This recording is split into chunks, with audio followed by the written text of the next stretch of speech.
Central board of secondary education চমুকৈ CBSE ফালৰ পৰা ওলোৱা 212টা ছুপাৰিনটেণ্ডেণ্ট আৰু জুনিয়ৰ এছিষ্টেণ্টৰ যি পদ ওলাইছে তাৰ কাৰণে যদি আপোনালোকে অনলাইন আবেদন কৰিব খোজে তেতিয়া প্ৰথম ৰেজিষ্টাৰটো কৰিব লাগিব।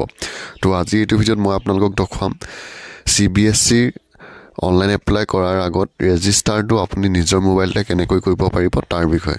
তো ইয়াৰ কাৰণে আপোনালোকে চেণ্ট্ৰেল ব'ৰ্ড অফ ছেকেণ্ডেৰী এডুকেশ্যনৰ যোনটো অফিচিয়েল ৱেবছাইট আছে সেই ৱেবছাইটটোলৈ আহিব লাগিব আৰু সেই ৱেবছাইটটোত অহাৰ পিছত আপোনালোকৰ সন্মুখত এনেদৰে ওলাব।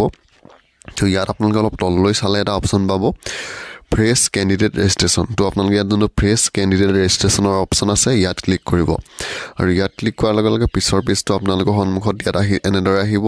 ইয়াত দিছে যে ছুপাৰিনটেণ্ডেণ্ট পে লেভেল 6 গ্ৰুপ বিৰ আপোনালোকৰ এপ্লিকেশ্যন ফিজ দিব লাগিব 800 টকা আৰু ছেকেণ্ড যোনটো জুনিয়ৰ এছিষ্টেণ্টৰ পে লেভেল 2 গ্ৰুপ C আছে তাৰো আপোনালোকে এপ্লিকেশ্যন ফিজ দিব লাগিব 800 টকা। তো এইবিলাক আপোনালোকে চাই পানি অলপ তললৈ যাব আৰু তললৈ গ'লে আৰু অলপ তললৈ যাব এটা অপশ্যন পাব আই এগ্ৰি। তো ইয়াত আই এগ্ৰিত আপোনালোকে ক্লিক কৰিব আৰু আই এগ্ৰিত ক্লিক কৰাৰ লগে লগে পিছৰ পেজটো আপোনালোকৰ সন্মুখত এনেদৰে আহি যাব। তো ইয়াত প্ৰথম কেণ্ডিডেট নেমত আপোনাৰ নিজৰ নামটো দিব, তাৰপিছত আপোনাৰ দেউতাৰ নামটো, তাৰপৰা মাৰ নামটো, তাৰপৰা আপোনাৰ যোনটো ডেট অফ বাৰ্থ হয় সেই ডেট অফ বাৰ্থটো দিব, তাৰপিছত আপোনাৰ জেণ্ডাৰটো দিব, তাৰপৰা আইডেণ্টিফাই টাইপত আপোনাৰ ইয়াত ভোটাৰ কাৰ্ড আধাৰ কাৰ্ড আপোনালোকে যিকোনো এটা চিলেক্ট কৰিব পাৰে।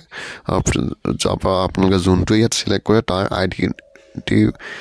যোনটো নং হয় সেই নাম্বাৰটো দিব লাগিব। যদি আপুনি ভোটাৰ কাৰ্ড চিলেক্ট কৰে ভোটাৰ কাৰ্ডৰ যোনটো আপোনালোকৰ BVR নাম্বাৰ থাকে সেই নাম্বাৰটো ইয়াত দিব লাগিব আৰু যদি আধাৰ কাৰ্ড চিলেক্ট কৰে আধাৰ কাৰ্ডৰ যোনটো BVR নাম্বাৰ হয় সেই নাম্বাৰটো ইয়াত দিব লাগিব।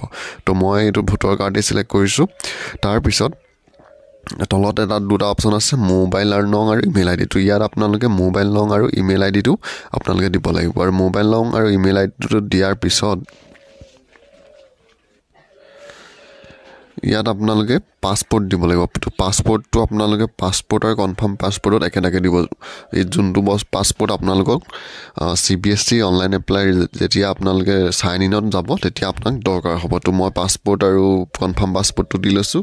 পাছপোৰ্ট আৰু কনফাৰ্ম পাছপোৰ্ট দি হোৱাৰ পিছত তলত যোনটো ছিকিউৰিটি পিন দেখিছে সেই ছিকিউৰিটি পিনটো দি আপোনালোকে ছাবমিটত ক্লিক কৰিব আৰু যেতিয়াই আপুনি এই সকলোবিলাক দি ছাবমিটত ক্লিক কৰিব তাৰপিছত